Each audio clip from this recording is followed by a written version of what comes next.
What's going on YouTube? I am Zombie Cartman. Some of you may actually know who I really am. That's okay too. Today I'm going to show you how to make Shmarn, which Shmarn is a German breakfast that my great grandmother used to make, and it was passed down in my family basically. And what it really is a crepe recipe that you just cook all at once, more or less. So get a butter knife here. One of the first things I like to do, I'm not sure if you guys can see the skillet yet, but I'll move the camera if I have to in a minute to get to that part. But I'm going to go ahead and turn the skillet on and set it to like maybe 4.5, 5, just good pancake making temperature. And then I'm going to put probably about 2 tablespoons of butter in this skillet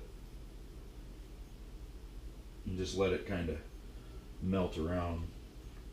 I think it's important to turn on your skillet first and do this because most people, well not most people, but a lot of people have a habit of not turning on their skillet till they go to pour something in it, and then they end up turning it on really hot trying to catch up, and then they burn things, and I hate burned food or burnt food, whatever.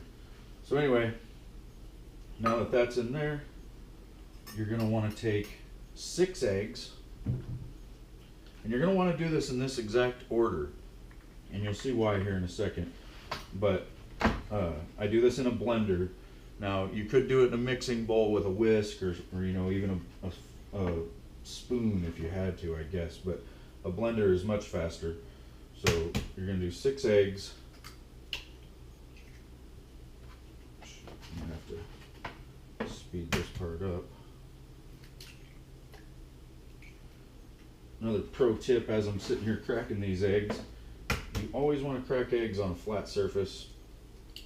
It makes it to where your eggshells don't break off all weird. If you break it on like the edge of your bowl or like the edge of the blender, it'll cause the eggshell to actually shatter in weird ways, and you end up with little chunks of eggshell in your mix.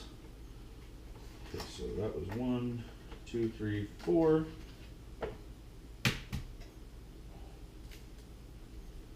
5.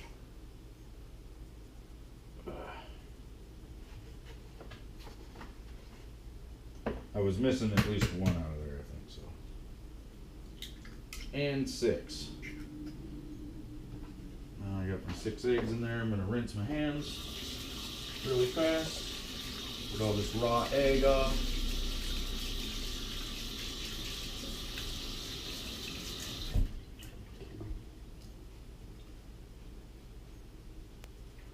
Okay, next. And notice I kept my butter knife from when I cut my butter, because I'm going to need that to scrape the sides of the blender here in a minute. Now the next thing you want to do is your pancake mix. Doesn't matter what brand it is. There is a recipe for this that doesn't call for pancake mix. It's more of a scratch recipe, but I'm not really aware of what it is. So this is what we always did in my house. I'm not sure if my mom adapted this recipe from the original, but so it's 6 eggs, 2 cups of pancake mix. I have to say it out loud to remember it sometimes. And then 1 cup of sugar.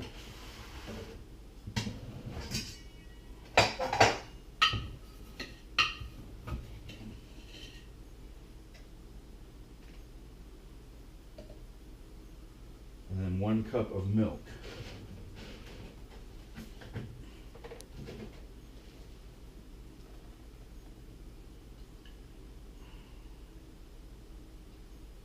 And the reason I did it in this order is, as you can see, I'm pouring the milk over top of those dry ingredients, and that helps this all turn into a liquid here when I turn the blender on. If you do it in a, if you did like the milk after the eggs and then put all the dry on top, it just wouldn't blend very well.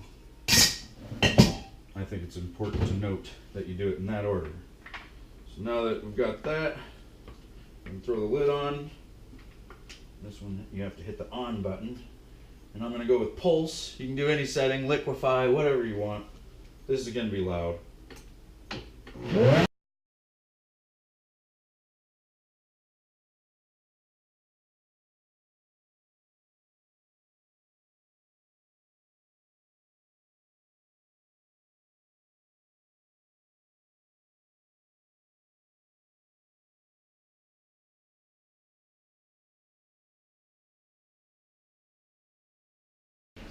Alright, so you run it for about a minute or so, and you'll want to take this lid off, and you'll want to take this butter knife that you saved from cutting your butter, or you might just have another one, I don't know. And you'll see the batter, or you'll see like the pancake mix flour stuff stuck to the sides of your blender. And you want to just scrape it off and get it worked into the mix. And you can scrape your knife. That. Don't need that anymore. We'll run it some more to get the rest of this stuff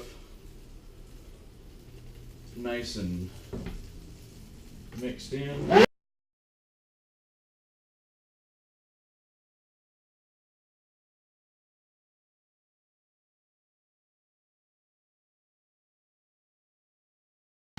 And that should do it. I'm going to move the camera and make sure that it's on the skillet. Alright, so my butter is nice and spread out. You can also use vegetable oil. That's what my mom used to use actually when I was a kid. I prefer the taste of butter though. I think it actually improves the taste. So once you've got your skillet ready to go and your batter's all liquefied. Now this is the part where you could actually make crepes, I believe. Like you could just pour, a small amount and let it spread out, and it would eventually turn into a crepe. But we're gonna make Shmarn, so that means we're pouring every bit of it in there. Might see I have a little spatula here. Go ahead and, whoops, getting that everywhere. Pull the rest of this out of here. Don't leave too much behind. And we're going to let that just kind of sit. At this point, I like to throw all the tools and utensils that I use for the cooking into the blender, like so. And then I put this into the sink and fill it full of water, because you really don't want this batter to set up in any kind of mixing bowl or any kind of blender or anything like that, because it's really hard to get out of there.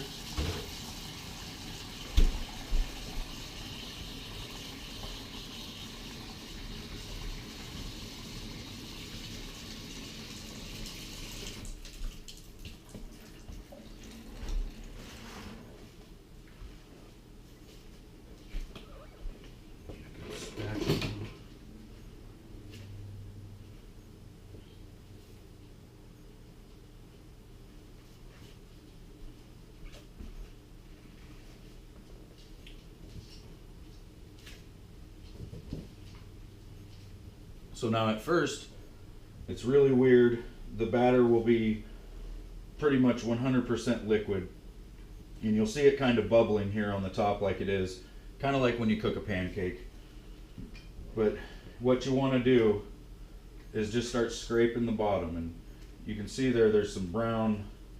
It'll kind of look like a pancake actually when you've turned it over on the bottom there. And you just want to keep working that bottom off of there, because if you leave it sit for too long, it will burn. You will mess this up real bad.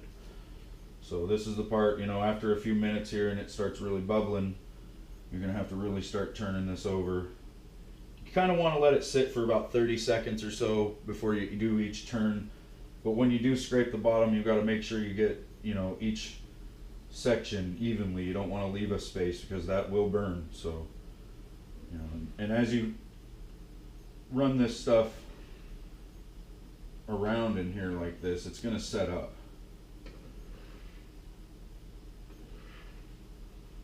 I think if nobody in your household has ever tried Shmarn, you might not want them to see this part of the cooking process, because it's not, this isn't even what it's going to look like, but this can be kind of off-putting basically, because it looks like some really sloppy pudding or something right now. So anyway, just gonna let this keep on cooking.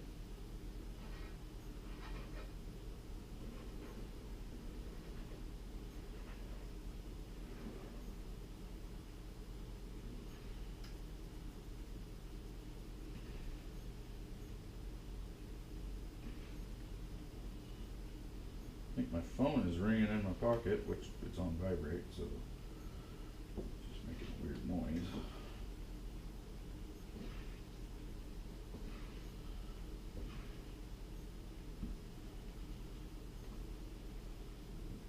And once it starts setting up as well, you'll want to start cutting the bigger chunks into little chunks, which right now it's kind of hard to tell what I'm talking about, I'm sure, because it still just looks like pudding. But this will all change very soon.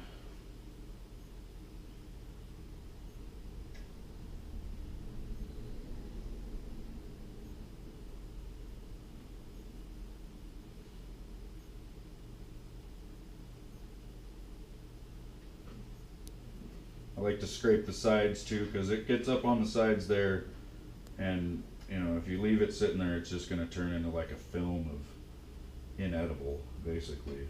So you work that stuff down, and it cooks as well. It's browning on the sides a little bit. So now it's really starting to come together. You can see there's like whole pancake-sized pieces under there.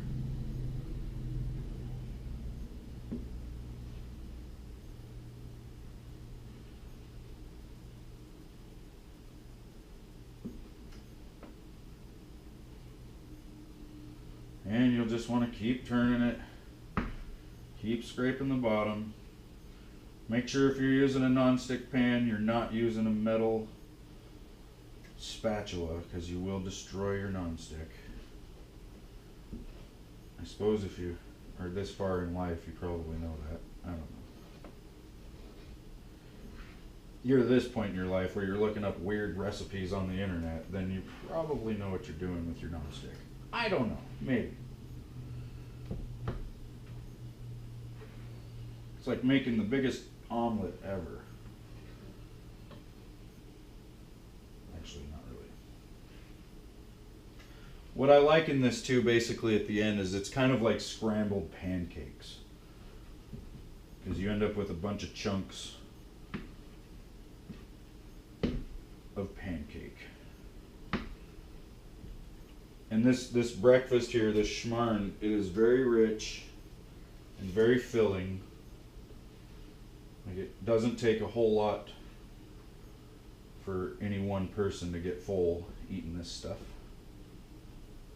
That's why it can be a good thing to whip up in the morning, and instead of having to do pancakes or waffles and sit there, constantly making something like that, you can just throw this in and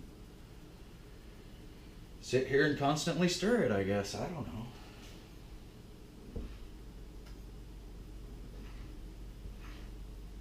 You can see it's really starting to make a chunk.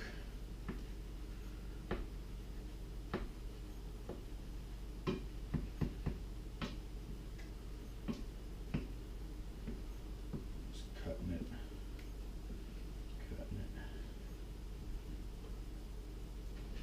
You can get creative with the cutting. It doesn't really matter, because it's got to just be chopped up into pieces.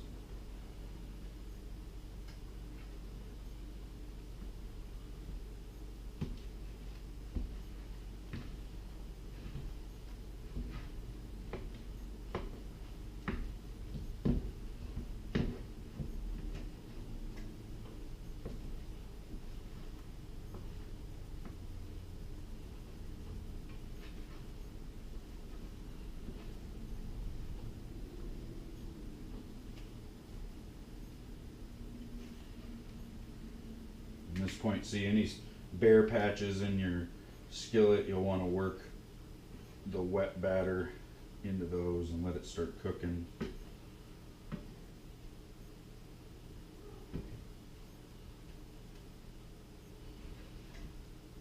And you also want to keep turning this stuff because, like I said, it is cooking and it could burn.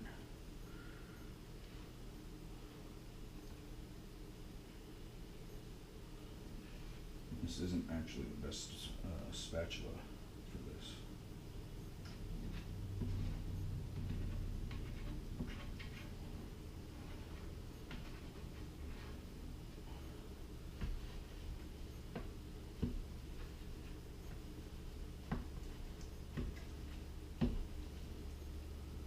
Look and make sure the camera's still on. I just remembered that the battery was at about half when I started the video.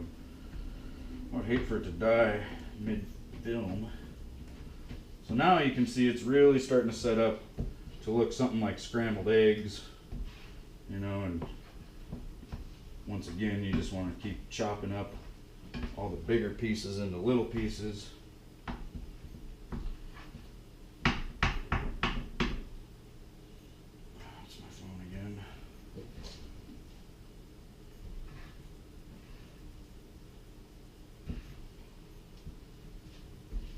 Losing the I love this stove and everything, but it's really a pain in the butt to stay on the warmers because they're just lines basically, and I'm used to having like a either a burner or some kind of heating element that I know I'm on, and it's like this thing wandered all over the place, especially with a bigger skillet, but I'll stop complaining.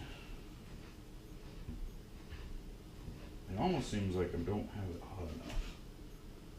Go up just a little bit. I think we're on about 5 now, which is, exactly medium heat.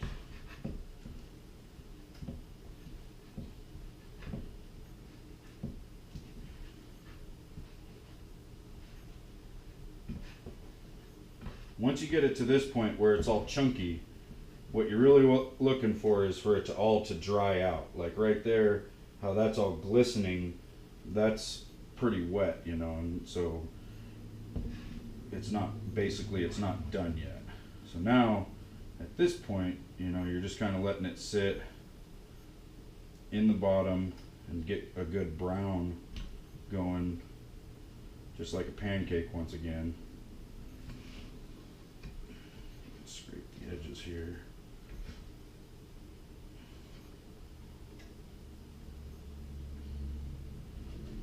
That kind of sit for a minute. That's probably one of the reasons why it's not cooking very well, is because I'm just turning it way too fast.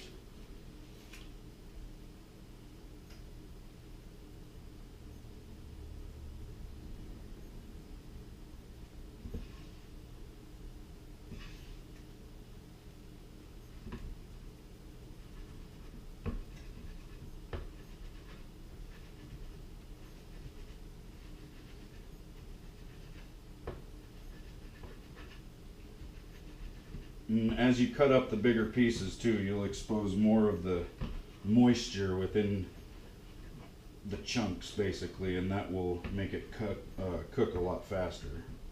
So unfortunately, and this can be somewhat labor intensive, but you'll have to sit here and cut this stuff up quite a bit, and then it'll kind of clump back together, and you'll have to do it again and again. And again and again. But it's well worth it, because this stuff is amazing. That's the best part about this Shmarn here, is that it's very good. Unfortunately, most people have never heard of it before.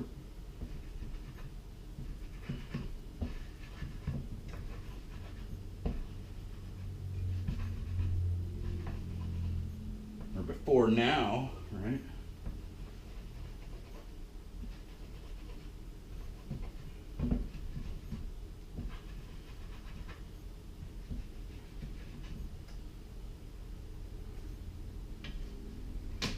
Ooh, it's flying long Shmarn all over the kitchen.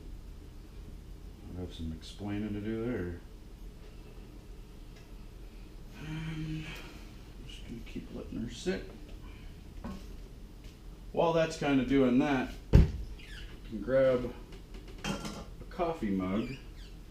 Go ahead and, well, maybe I can get it. I don't think I can get it in there. So I'm going to dump some sugar in this coffee mug.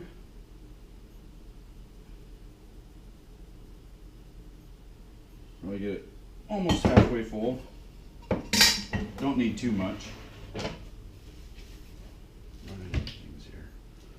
And I need my cinnamon. And you probably only need about a teaspoon. I just kind of frugal gourmet it though, because I'm a boss. A teaspoon might be too much actually. Maybe do a half a teaspoon. Oh, get up there. And you'll want to grab a fork. A fork because it's easier to go through and actually mix this together. And you're just going to mix your cinnamon sugar together like so. Try to get the cinnamon evenly distributed throughout the sugar. And we'll go back to this and see, now you can see the bottom is really starting to get brown. I left that sitting there for just the right amount of time. Any longer and it might have started to get a little darker.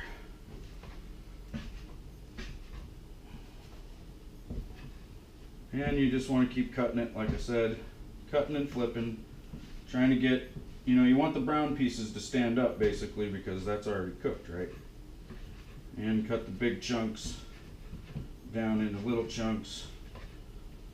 And just keep doing this, like I said, until it's all dry, pretty much. Like once you don't see any moist spots on the Shmarn, it is done. Of course, you want to cut the chunks down to bite-sized pieces or smaller, doesn't really matter. You just don't want them to be big pieces.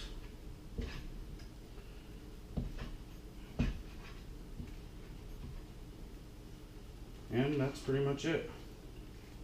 Go ahead and turn the burner off.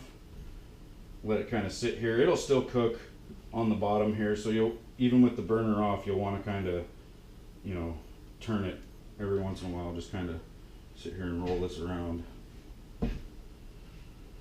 Like so. Now, as far as eating this stuff goes, I eat it in a bowl with the cinnamon sugar on it.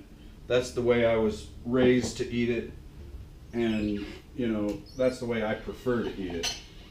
I have seen people put butter on it before and then the cinnamon sugar, which probably does make it a little better. I don't think I need it at my age with my cholesterol and whatnot.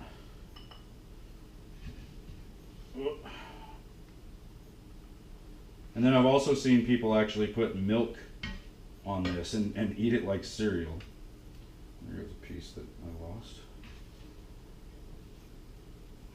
But you just throw some in a bowl.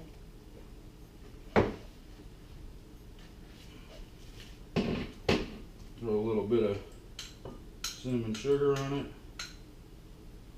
it. And then you mix it.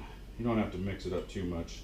I kind of like to layer mine actually. Like usually what I'll do is put some more Shmarn in after that, and then I'll put some more sugar on top of that.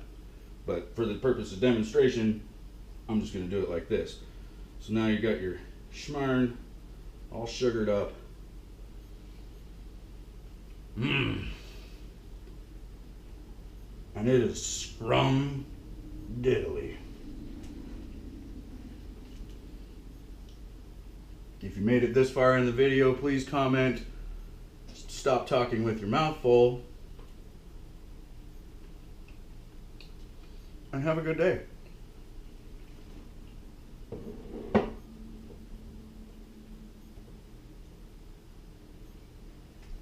That stuff's good.